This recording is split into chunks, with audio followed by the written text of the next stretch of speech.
मंगलुरु में जो बुधवार को घटना हुई जिसमें 11 लोगों की मौत हुई, उस घटना की जो सबसे बड़ी वजह निकल के सामने आई है वो है जानकारी का अभाव। जी हाँ, जो तमाम लोगों से बातचीत करने के बाद में, प्रत्यक्षदर्शियों से बातचीत करने के बाद में जो जानकारी निकल के सामने आई उससे पता चलता है कि जानकारी दी ही नहीं गई।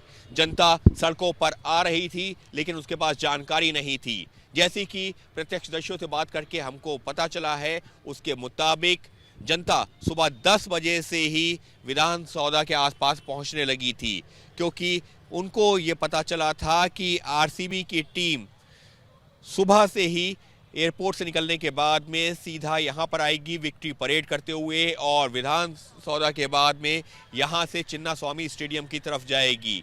लेकिन वो जानकारी किसी के पास थी ही नहीं कि आखिर वो कब आएंगे, क्या रूट होगा, क्या जो जनता है वो उनको देख पाएगी नहीं देख पाएगी। और इसी के चलते जो तमाम आरसीबी के फैंस थे, वो आरसीबी के फैंस जो पिछले 18 सालों से इंतजार कर रहे थे टाइटल की जीतने का, वो यहाँ पर सुबह से ही जुटना शुरू हो गए थे।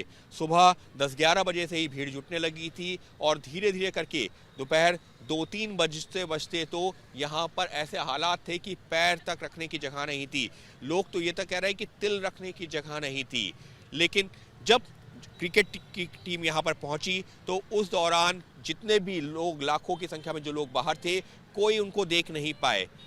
जिसके बाद में अचानक अफरा तफरी मची स्टेडियम के लिए, जो चिन्ना स्वामी स्टेडियम है, क्योंकि वहां पर फ्री एंट्री थी और कहा यह गया कि खिलाड़ियों को वहां पर देखा जा सकता है, वहां पर कोई रोक टोक नहीं है, फ्री एंट्री है। और इसी वजह से जो लाखों लोग यहां पर मौजूद थे, जो उस दौरान अपने खिलाड़ियों को जिनको देखने के लिए यहां पहुंचे थे, वो नहीं देख पाए। यहां से चिन्ना स्वामी स्टेडियम, जो कि करीबन 1 किलोमीटर की दूरी पर है, वहां के लिए जाते हैं और पूरा 2 से 2.5 लाख लोग चिन्ना स्वामी स्टेडियम के बाहर पहुंच जाते हैं। हर किसी की कोशिश ये होती है कि चिन्ना स्वामी स्टेडियम के अंदर दाखिल हो जाए, लेकिन ये कहाँ मुमकिन था, क्योंकि वहाँ की जो कैपेसिटी है वही 30 से 35 हज़ार लोगों की है और वो 30-35 हज़ार लोग पहले ही अंदर पहुँच चुके थे।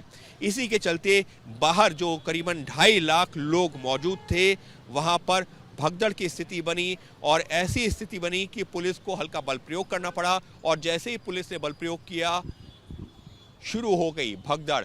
और उस भगदड़ में कई दर्जन लोग, जैसे कि जानकारी मिली है, 56 लोग गंभीर रूप से घायल हुए और उसमें से 11 लोगों की मौत हो गई, जिसमें 5 महिलाएं और 6 पुरुष शामिल हैं। फिलहाल अब इस मामले की जांच चल रही है, लेकिन जिस तरीके से ये पूरी घटना सामने आई है उसने अपने आप में कई तरह के सवाल खड़े कर दिए हैं कि आखिर अगर जनता उमड़ रही थी तो उसको रोका क्यों नहीं गया, क्यों नहीं एक सही जानकारी दी गई कि अगर वो जनता आती भी है तो वो खिलाड़ियों को नहीं देख पाएगी या देख पाएगी, अगर देख पाएगी तो कैसे देख पाएगी। इसके साथ ही सवाल ये भी उठ रहा है कि जब पुलिस प्रशासन ने कह दिया था कि विक्ट्री परेड नहीं हो सकती, तो आखिर ये जनता तक कम्युनिकेट क्यों नहीं किया गया, क्यों जानकारी नहीं दी गई। इसके साथ ही में सवाल ये भी उठ रहा है, जो कि जो है लगातार पूछा जा रहा है कि आखिर इतनी जल्दबाजी में आयोजन क्यों किया गया, क्योंकि बेंगलुरु ने जब आरसीबी ने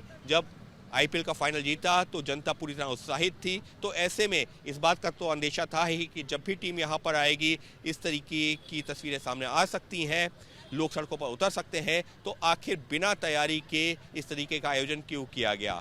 कुल मिलाकर के सवाल कई हैं जिनका जवाब अब जो जांच है उम्मीद की जा रही है कि उनमें आएगा सामने। सहयोगी कैमरा पर्सन राजेश कुमार के साथ अंकित गुप्ता, एबीपी न्यूज़।